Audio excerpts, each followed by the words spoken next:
thank my Senator Kennedy, for his efforts and his advocacy, as well as the support from Congressman Higgins and my Mayor Byron Brown. I also sincerely thank our governor, Kathy Hochul. I want to sincerely thank our governor, Kathy Hochul. She understood the negative impact of the expressway has had in this community, and she continues to have in this community. And she said she was going to do something about it, and she worked with us to make that happen in this budget. So again, thank you, Governor Kathy Hochul.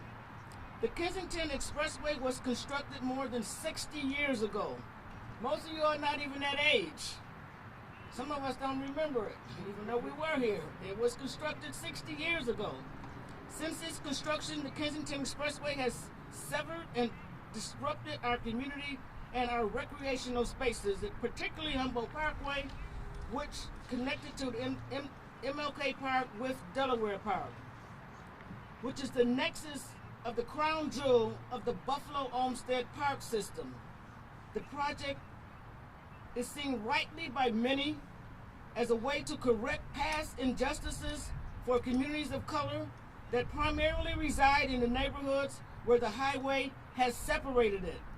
Environmental injustices that have negatively impacted low-income communities nationwide by way of increased traffic, pollution, have led to health implications, cancers, lupus, asthma, and other environmental issues, as well as decrease the value of property. Environmental racism, racial discrimination in the environmental policy making, and the enforcement of regulations and laws is unfair. It needs to stop. This starts us in that process of stopping it in this particular community on the east side of Buffalo in the great state of New York. Is there more work to be done in terms of environmental justice and racism? Absolutely. But let us start here. Rock has been working on it for multiple decades. Elected leaders have joined us in making a difference here, and it is exciting to be able to be here today and to announce it. The project seeks to fully cover Route 33 Kensington Expressway from East Ferry to almost Best Street, to restore Frederick Law Olmsted's vision for Humboldt Parkway while reconnecting the Hamlin Park, Cold Spring, and MLK neighborhoods. Streets that people have not been able to go from Fillmore to Jefferson on for over 60 years. Again, they will be able to travel from Fillmore to Jefferson across these streets that go over the 33. We have reached a tipping point where eliminating these barriers would be a significant misstep towards reunifying neighborhoods in our city and healing decade-old wounds. The project has broad support based from virtually every Western New York elected official, stakeholder, and business person. The federally improved EIS study is required to complete the forthcoming federal infrastructure and transportation dollars that could pose highly beneficial to the Kensington project. In this budget, there's $30 million for the EIS study, and there's $1 billion for that to be covered. It's got to be covered. So again, it's my pleasure to be here. Sometimes you do, great work and you work hard and you struggle, but when you're able to deliver this to the people you care the most about, it's very gratifying. And I could not have had a better person to make that happen as a partner than the current chairperson of transportation for the New York State Senate, my brother, my Senator, Tim Kennedy. Thank you so much. Thank you so much. Well, good afternoon, everybody. It is a fantastic day to be here with all of you, and this is a historic occasion as we gather here on the steps of the Buffalo Museum of Science in the heart of the east side of Buffalo. I want to recognize, first of all, Majority Leader Crystal Peoples-Stokes. Without her staunch advocacy, without her leadership, without her vision, without her determination, none of us would be here today, and none of this would be possible. Can we hear it again from our great Majority Leader, Crystal Peoples-Stokes?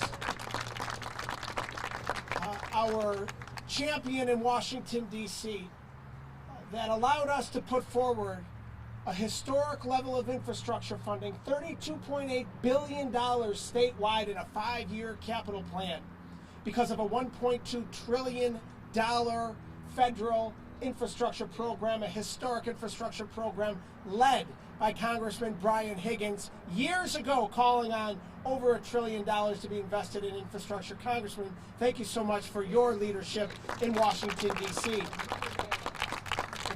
Mayor Byron Brown, we need partnerships at the local level.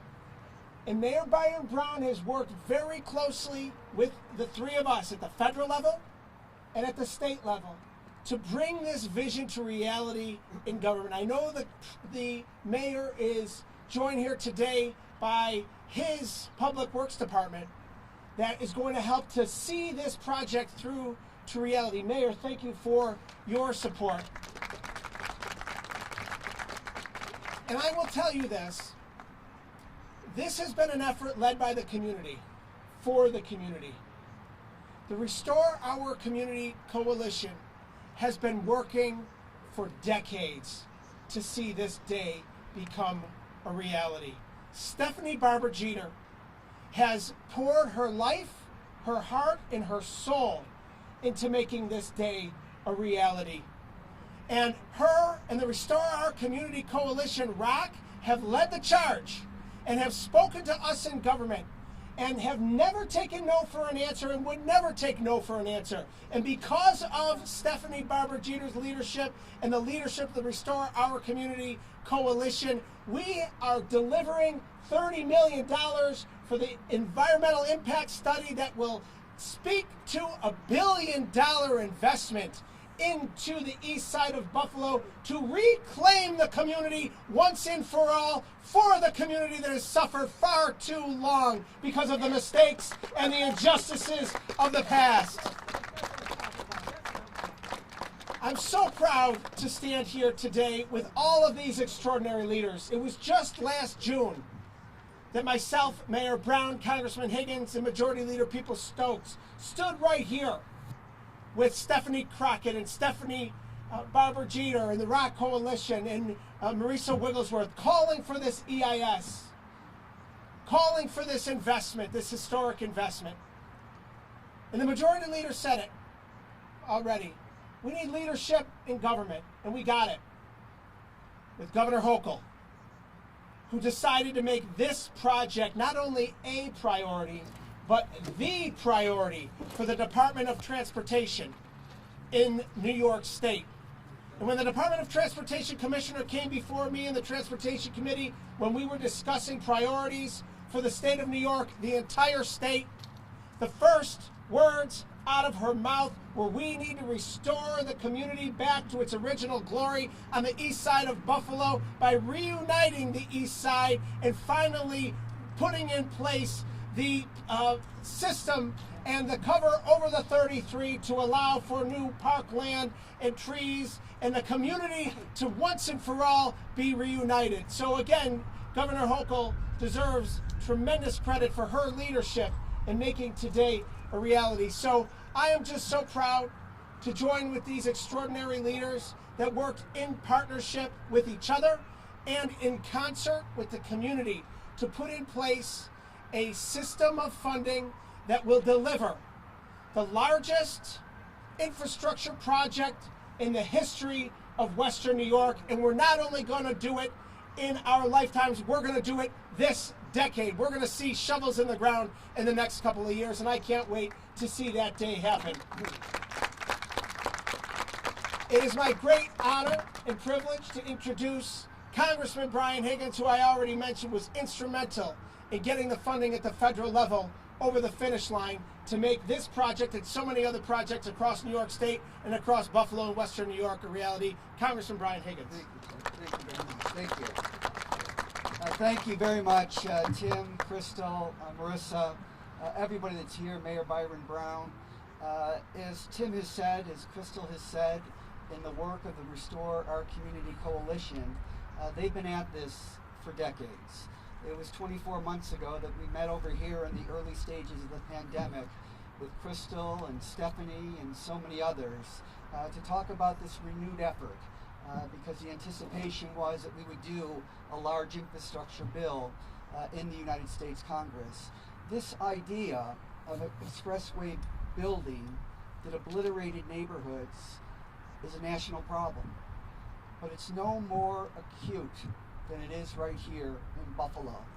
And you know, if you look at the historic record, when Frederick Olmsted came to Buffalo to build a park system consisting of 6 primary parks, but there were 7 parkways, because those parks, unless they were accessible to all, did not have the highest and best benefit to a community.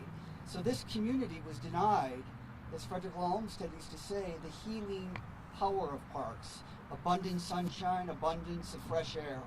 So while the historic record says, with an asterisk next to it, Humboldt Parkway lost, today it's found.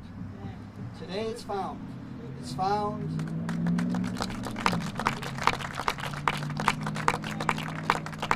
It's found because of the work of so many that have come together.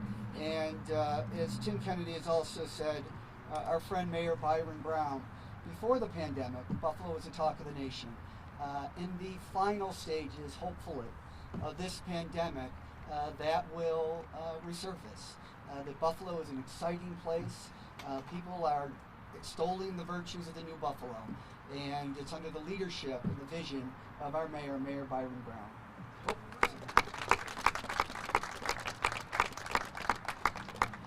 It's good to be able to stand here with government and community champions that get good things done for the community.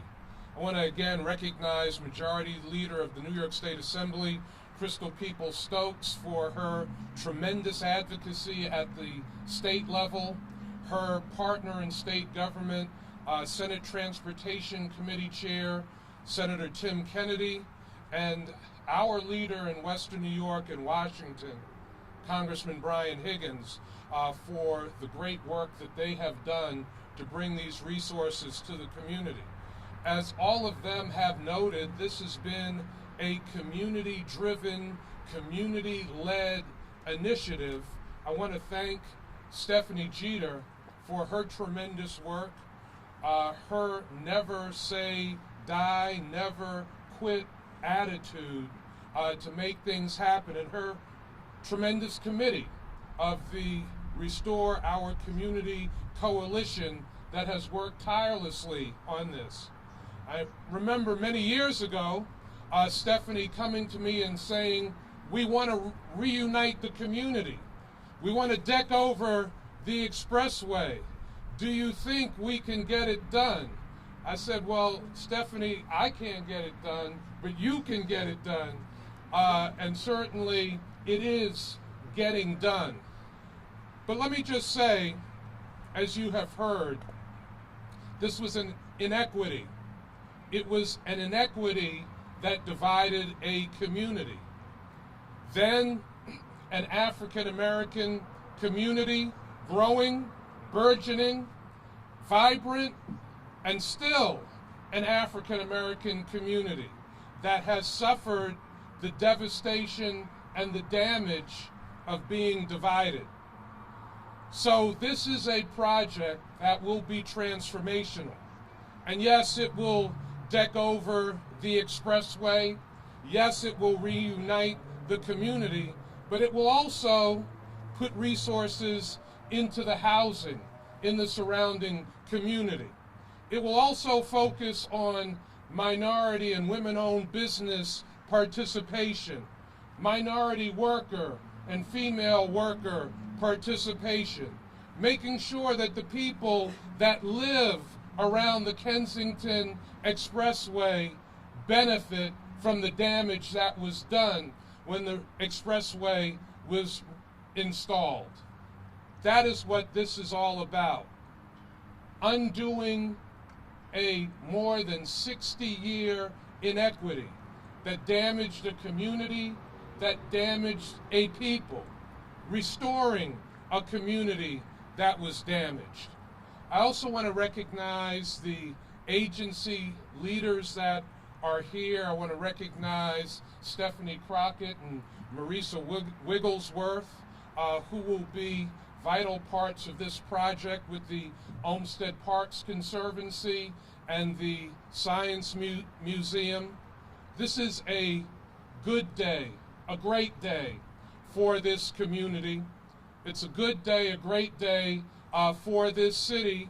And yes, it is a decking over of the expressway, a reunification of a community, but in so many ways, much more than that, much more will happen, much more will be done to rebuild the fabric of a community that was divided.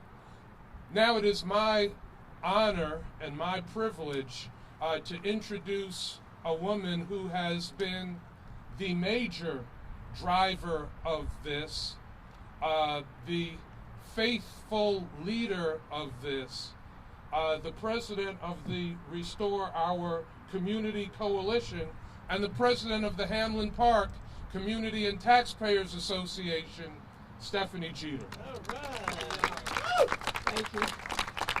All right. Thank you. That's, first I have to say you do nothing alone, right? So first I want to give thanks of gratitude to God. And I also want to say, I want to give thank you to the hardest working elected officials in New York State. This group behind us, they seem to surprise us every time. You know, along the way we kept asking them to help, and they said, sure, in any way we can. Byron, and I do remember, Mr. Mayor, Brother Mayor, when I came to you and I said, will you help us? And you said, I don't personally have enough money, and he reached in his pocket and brought out some change. You remember that? He said, but I'll help you find it.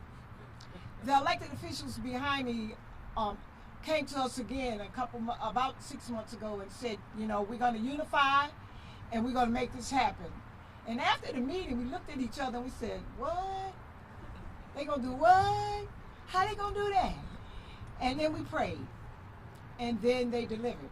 And I want to say, as elected officials, we expect them to bring home the bacon, right?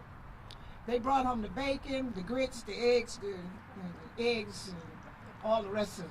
I want to thank y'all forever. You have done major contribution to a community that no one believed in, but you did.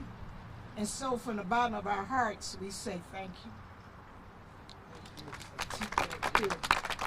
You are champions and heroes and sheroes forever. And to the coalition that that stuck together. 12 years, y'all, 12 years. Can you imagine doing something for 12 years? 12 years, every other Thursday, we met either in this building or at 60 Headley to advance this. And so to the members of ROC, who've been like rocks, my love to you. On the behalf of 5 neighborhoods, Hamlin Park, Trinidad Park, Martin Luther King Park, the Northland Corridor, and Kingsley Park, I thank them for standing up for us, for being there for us. I know, I have to help you with this. For me, $1 billion is not something I've ever physically saw before. Physically, I've seen parts of $1 billion. But this is something that you have to grab your head around. When you think about the investment in a community that everyone walked away from in terms of investment in Western New York, this is a big deal, okay? Not just the money, but what it will start to trigger in the hearts and minds of the people who live here. Imagine for a moment, someone came and put a railroad track next door to your house, or in this case, a road.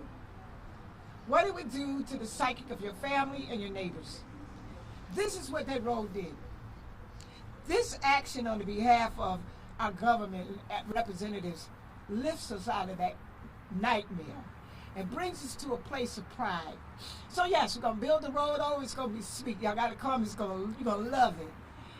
But we're gonna also restore houses that were torn down. We're gonna rekindle the heart and soul of Fillmore Avenue and Jefferson Avenue and East Delavan Avenue as central business strips in our community. We're going to lift the spirit of our people in a way that says we belong. And so again, to the elected officials, amazing people. I've been in politics for a long time. And this is unusual that they came together and made something big happen. And to the Rock Coalition, because you do nothing alone. Thank you. Yes. And so let me introduce Stephanie Crockett of the Olmsted Parks Conservancy. Thank you. We call each other Stephanie Squared because we've been doing this for a long time. This amazing appropriation would not have happened without tremendous leadership, strength of conviction and commitment and passion for the people of Buffalo. Governor Hochul, Majority Leader People Stokes, Senator Kennedy, U.S. Congressman Higgins, Mayor Brown, and community advocates like ROCC and Stephanie Barber-Geeter should all be applauded for relentlessly championing this heroic budgetary achievement. This number, $1 billion, can represent more than dollars. Through this commitment, 1 billion particles of fresh oxygen with new green infrastructure may dry 1 billion tears of the past. Through this commitment, 1 billion hopes and prayers have been answered to reconnect and restore this vibrant community. The Buffalo Olmsted Parks Conservancy is proud and honored to stand here today, a member of ROCC, as a cultural partner with the Science Museum, as a dedicated park partner with the City of Buffalo, and as stewardship stakeholders with our incredible elected officials at the state and federal levels. In this year, recognizing the 200th birthday of Frederick Law Olmsted, the designer of Humboldt Parkway and Buffalo's historic park system. This was by far the most incredible birthday present ever. We are all devoted to this cause, so thank you for this epic commitment to right the wrongs. We will see our city within a park reconnected. Thank you.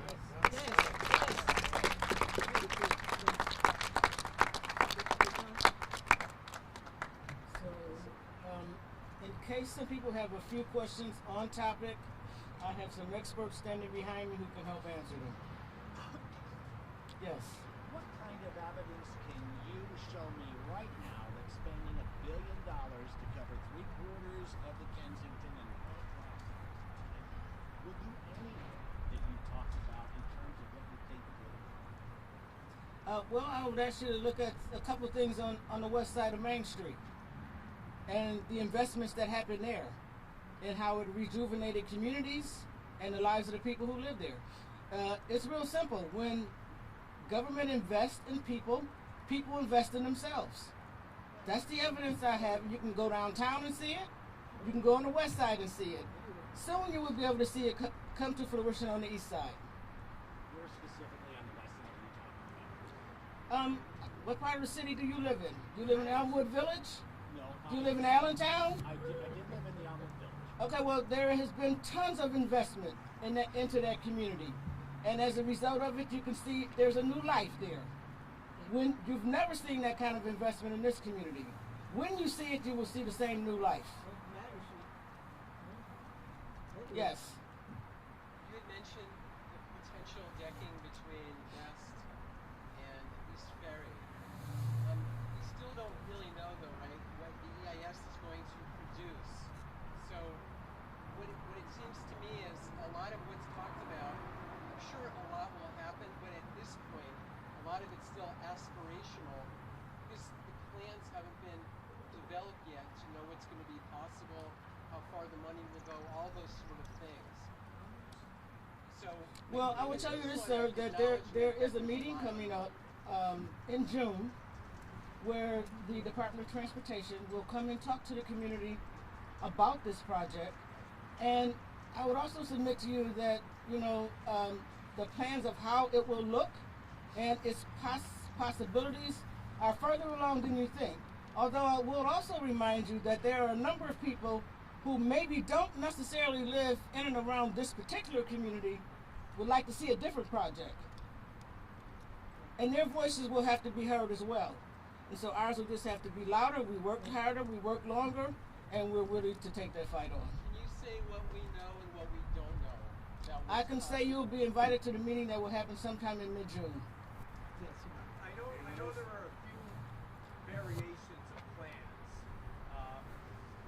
What is it that this group is supporting? Are we supporting just a pave over of what exists and have the expressway continue underneath, a complete fill-in?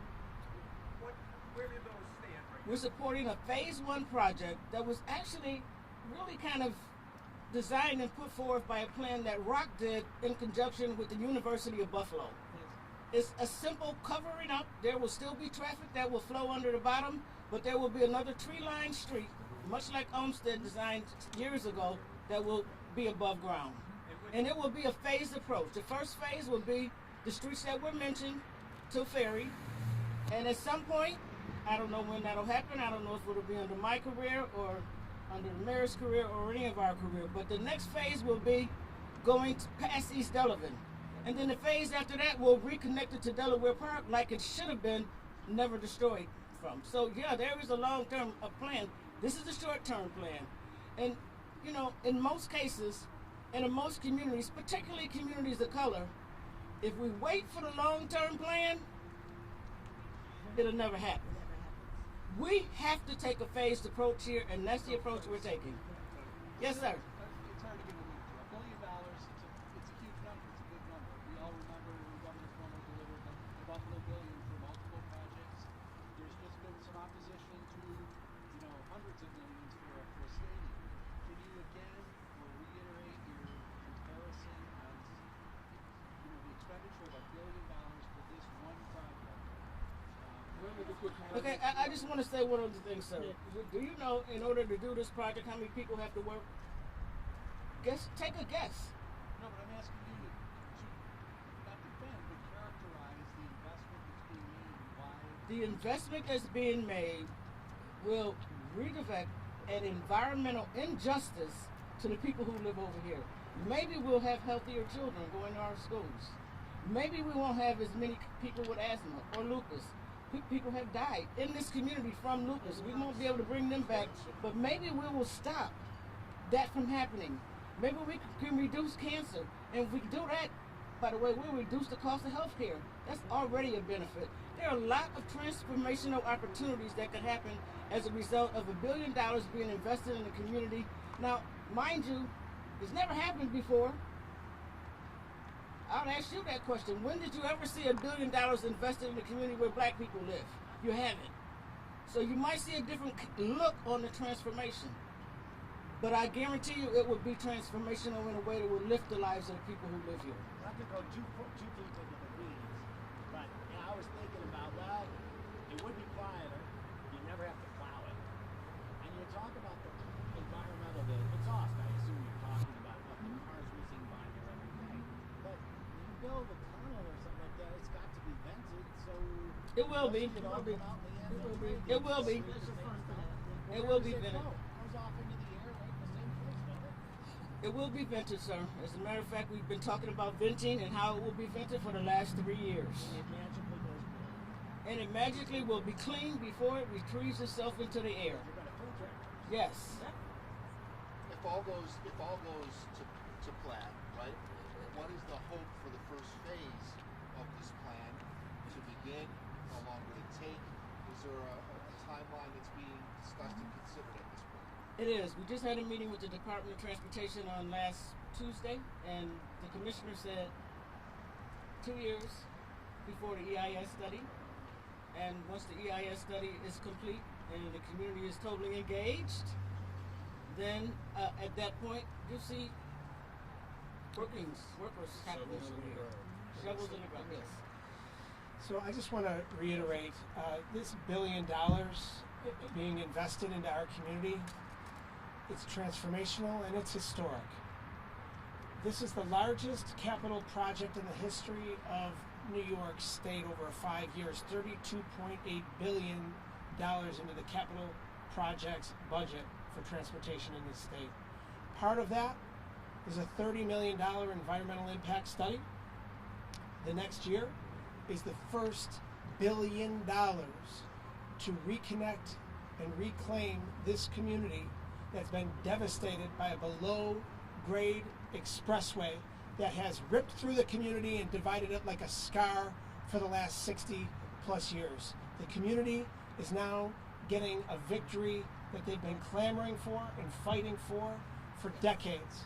And it is a major, major victory for Buffalo and Western New York, and it's part of the transformation of our entire community. The expectation that we see in the very near future, in the next 5 years, is to see a Buffalo and Western New York that has only been a dream, now becoming a reality. Investment in infrastructure, investments in streetscapes, investments in design, investment in human capital, all throughout our community and all throughout the state, in large part due to the people that are standing before you today and our partners in government at every level. So we're very excited about what the future holds. Tim, there's no less than 6 places where you can cross in this 3/4 of a mile. If you call it distance. And I'll if let, you spend $1 Dennis billion to plant grass in between all these places you can cross now, does that mean you can just cross where you want? And Well, let me just invite you to go over to the neighborhood of Bidwell Park and ask the people over there if it's okay with them if you dig up Bidwell Park and put a road down the middle of their street. I assure you they will explain to you why it's not a good idea and they would never allow it to happen. And unfortunately it happened here and now it's about to be corrected in spite of the doubters. Assemblywoman, is the expectation that this is a $1 billion project, or is that just the first piece of multiple pieces of funding for this project? I think it is a $1 billion project, and in some estimations, even the commissioner and some of her people may think it could be somewhere around $750, $800. And if you do get shovels in the ground in 2 years, when might phase 1 be done? I'm not sure about that yet, but you are welcome to attend the meeting in mid-June as well. One more, are we good? You had mentioned that this is going to be a phase 1 project and there'll be other phases after that. My question is, as I understand the EIS process, they'll come out with probably 4 different proposals. Like, that's something to be determined later in the process. Am I wrong about that? Or like, Well, it it's sounds like not whether all you're decided already. My understanding of the EIS is this is a evolving process. The community feedback. It's a revolving process that will get us to completing the phase 1 of this approach right here.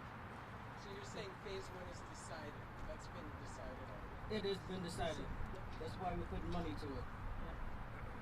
I would like to suggest that everybody go on the ROC website and read the UB study. And you will find out the economic impact that it's going to make, and actually the project's going to pay for itself after some time. Okay. thank you, ladies and gentlemen. Thank you. Thank you. Thank you. Thank you.